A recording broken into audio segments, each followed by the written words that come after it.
I would encourage our immigrant parents to love Jesus and be faithful. I know that because of the cultural and language gap that could exist between their child and themselves, that for them, they could feel very limited when it comes to spiritually nurturing and discipling their child. However, I think we've heard this expression before. Some things are caught rather than taught. And so if they live a vibrant, healthy Christian life, that speaks to their child and they notice it. So whether they're spending long hours in prayer, if they catch them reading their Bible before they go to work, or they're inviting friends and people over that don't know the gospel and evangelizing to them there, those are things that our kids pick up on. And that's important to be able to share to our parents to encourage them, but also to let them know that their children are watching. I remember I was talking to one of my teachers, one of my old youth teachers, and she was saying that in one of her small groups, she was so encouraged by her 8th or 7th grade junior high student sharing how encouraged she was by her mom's private devotional life, how her mom spends hours in prayer, and that she would want to model and mimic that one day. Now, what surprised me about that conversation is I know both parent and child, and they don't seem to interact at all when it comes to that. So I'm sure that that child never communicated to mom, I'm really encouraged by your prayer life. And I do hope that I could have a prayer life like that one day. Now, we have the opportunity in youth and being in English-speaking ministry to be able to eavesdrop on those kinds of conversations and to hear on the ground level what children often don't communicate to their parents. But hey, parents, just want to encourage you that your children are watching, and they could be very encouraged and edified by how devoted you are to Jesus. If I'm thinking about immigrant parents raising teenagers in the U.S., I feel a lot of compassion for them because there's so much they're trying to tend to. They're trying to themselves take care of their children or their teens and be able to adjust to all the changes that are going on from their home culture to their new host culture. And so they're acculturating and trying to make sense of all of the ways in which they can understand and settle in. And so there's a lot going on for them. And so I feel a lot of compassion for them. In addition, not only are they acculturating, but also their teens, their children are acculturating to this new culture. And the way that each of them are acculturating will look quite different, especially as they're engaging in different kinds of environments and in their jobs, or for teens in their school. And for teens, there are so many things that they're trying to adjust to, not only the school system, the culture, understanding it, but also being able to understand the language, being able to communicate in a way that they feel comfortable. So there are a lot of things that both the parent and the teenagers are trying to adjust to, and at in different environments, but also in different kinds of speeds. Having said that, because of so many things that they are adjusting to, I know this is going to be, it may be hard for the parents to take a lot more time, but I do think that it is important for immigrant parents to know that they can and ought to take time to be able to talk to their teen who is acculturating in a different way, in a different environment. And to be able to walk alongside them means that that while they have their understanding and experience, that their teens' experience will look quite different.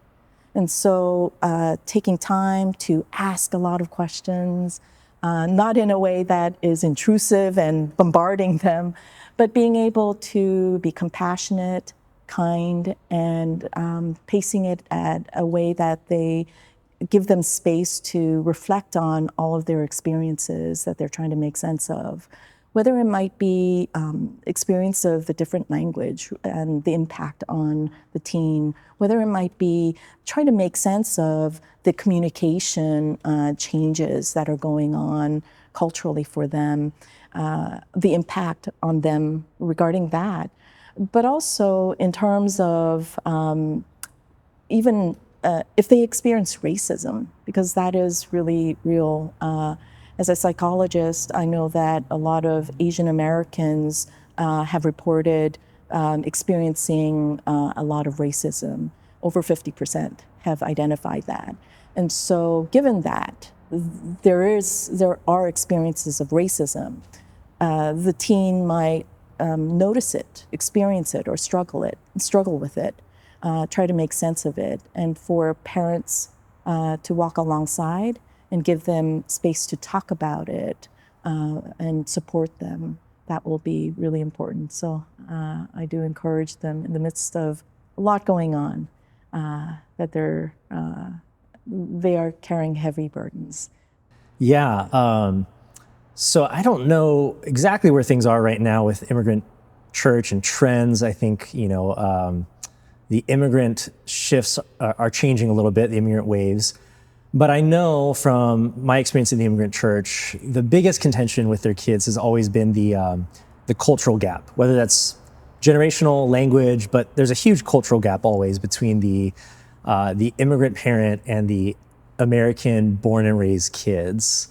And what I would often run into with those parents, or I guess deal with those parents, is they would lament the fact that their kids are growing up in a culture so different from them.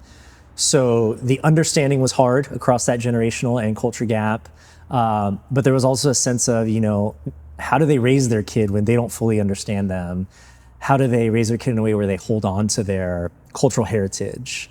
And I think to those parents, I would say, as hard as that is, the time taken to cross that cultural gap with their kid is one that gives their kids a huge advantage when it comes to navigating life in our current world, but I think also a spiritual advantage. And I guess what I mean by that is, as we're looking at trends right now, demographically and even spiritually with Christianity in America, there's a huge shift that's been happening over the last 5 to 10 years where teens today, young people today, are no longer in a white majority culture. Gen Z, the generation born from 1995 to 2012, however you shake that down, is about 49% white. And so they're now minority population. Along with that, Christianity's been in the decline for a while. The fastest declining segment of the church on American soil is the white evangelical church, whereas the fastest growing segment of Christianity are the Protestant churches of color. And there's this book written in 2014 by Soong-Chan Rah called The Next Evangelicalism, where he basically says the future of the American church is going to look non-white, non-Christendom entrenched, basically not just assuming Christian subculture. And he gives this great call to the minority Christians in his book, or in America through his book, to rise up to this challenge or this call to basically lead the charge of Christianity in America in the next generation. And towards the end of his book, I love what he says. He says the third culture kids, the ones who have had to learn how to straddle the American majority culture and their home culture, but yet don't quite feel at home in either. Those are the ones that are best poised to handle the complexities of culture today. They're also the ones that are best poised to discern what does faith look like in this iteration and generation. And so for the parents of those kids, when we think about these struggles between parent and child, we see conflict and there's often pain points. But I think the positive is we can see that these conflicts and pain points are actually raising and training our kids to handle with dual or tri-cultural narratives. And so for the immigrant parent, or honestly, even the Asian American parent that's maybe a second gen raising a third gen, I think it's a good thing to feel that sense of lament or longing for our kids to want to hold on to their home culture, not fully understanding what it's like for them in this host culture.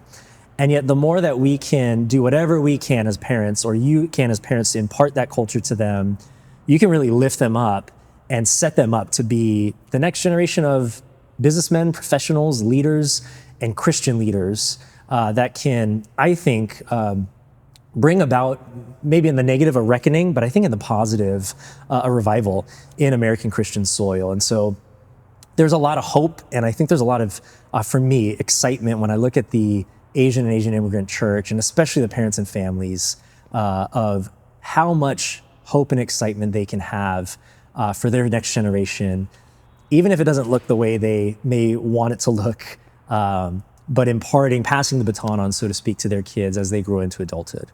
I think if I was to give any encouragement, I would say first, parents, you are your kids' first and strong foundation.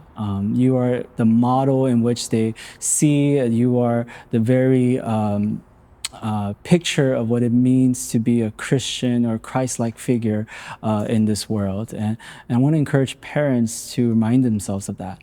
But second, I also want to encourage them is to embrace your students. At the same time, don't fear the change. And the reason why I say that is that adolescents, and especially teenage years, are the years where kids are changing a lot, especially with their identity formation, what they're hearing, what they're learning, what they're seeing, even in just their generation of where they're growing up. And because of that, a lot of times we fear the change that we see in their lives. And a lot of times because of that, it creates a disconnect between a mother and a son, or a father and their daughter, or vice versa. Lead with compassion and not with control. Is a word that one of my mentor figures actually shared to me that really resonated deep in my heart, to lead with compassion and not control. I feel like in our generation now, a lot of our parents are leading with or parenting by what was missing in their lives. So if they didn't have the certain type of opportunity, they want to see those opportunity happen in their own kids' lives. So they want their kids to go a certain way, go a certain path, and be there by a certain time. But however, I would say more than trying to control their upbringing, to lead them with compassion. Compassion is one thing that we see Jesus model everywhere throughout the scriptures. And I would say when you speak that compassion and show that compassion, you will see a lot of change within your students and a lot of opening for those conversations and deep stories that you could resonate with them. And lastly, to be kind to yourself. I know parenting is hard, and every generation is gonna have its own challenges.